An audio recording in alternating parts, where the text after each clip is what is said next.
Update terkini kasus pembunuhan ibu dan anak di Subang. Anjas menilai, Danu sulit dijadikan kambing hitam, mengapa? Namun sebelum lanjut, pastikan jari Anda sudah menekan tombol subscribe, dan aktifkan tombol notifikasinya ya. Jika sudah, mari kita lanjut.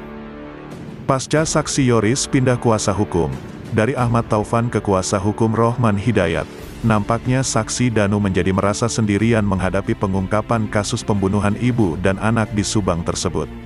Upaya pengungkapan pembunuhan terhadap Tuti Suhartini dan Amalia Mustika Ratu yang merupakan ibu dan anak di Subang, sudah menjelang pergantian tahun segera memasuki bulan kelima. Ada kekhawatiran dari beberapa pihak, kalau Danu sebagai saksi menjadi sendirian dalam kasus ini, dijadikan kambing hitam. Pengamat kriminal, Anjas di Thailand, menilai, bahwa sebenarnya posisi Danu masih terjaga, sebab masih memperoleh pendampingan dari pengacaranya, yakni Ahmad Taufan. Tetapi, Anjas menilai, ada citra kurang baik dengan kejadian Yoris pindah kuasa hukum, soal siapapun itu kuasa hukumnya. Gambaran tersebut muncul pada YouTube Anjas di Thailand, tak disangka. Penangkapan pelaku Subang yang di luar prediksi, diposting Selasa, tanggal 28 Desember tahun 2021. Anjas menilai, bahwa Danu akan sulit dijadikan objek kambing hitam, dalam kasus pembunuhan di Subang tersebut.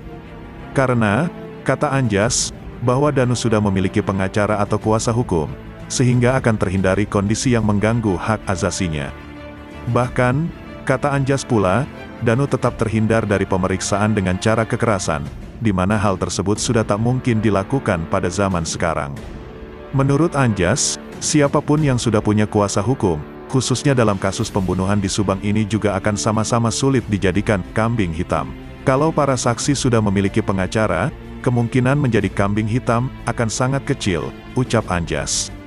Sementara itu, belum diketahui pula, apakah Ahmad Taufan yang selama ini mendampingi Yoris dan Danu secara gratis itu, merasa kecewa atau tidak, dan apakah selanjutnya tetap mendampingi Danu atau tidak. Ayahnya Danu, yakni Surono atau Kamto, Senin, tanggal 27 Desember tahun 2021, berharap supaya Ahmad Taufan tetap mendampingi Danu, sampai terungkap dan selesainya kasus pembunuhan di Subang tersebut. Surono berkata, sangat berterima kasih kepada Ahmad Taufan dan timnya, yang selalu mendampingi Danu. Gambaran tersebut muncul pada YouTube Heri Susanto, sekarang Danu sendirian, diposting Selasa, tanggal 28 Desember tahun 2021. Bahkan, katanya, bahwa Ahmad Taufan pun suka memberi rezeki kepada Danu. Surono pun berharap, setelah terungkap dan selesainya kasus pembunuhan di Subang itu, Ahmad Taufan dapat memberikan pekerjaan kepada Danu. Soal kasus pembunuhan di Subang tersebut, Surono sangat yakin anaknya, yakni Danu sama sekali tak terlibat. Apalagi, Danu sangat sayang kepada Ibu Tuti, apalagi sering diberi rezeki dan diajak main. Jadi motifnya apa kalau Danu dicurigai harus membunuh mereka, ucap Surono. Danu lalu berkata, menilai luar biasa pengorbanan mendampingi dirinya dalam penyidikan kasus pembunuhan ibu dan anak di Subang tersebut.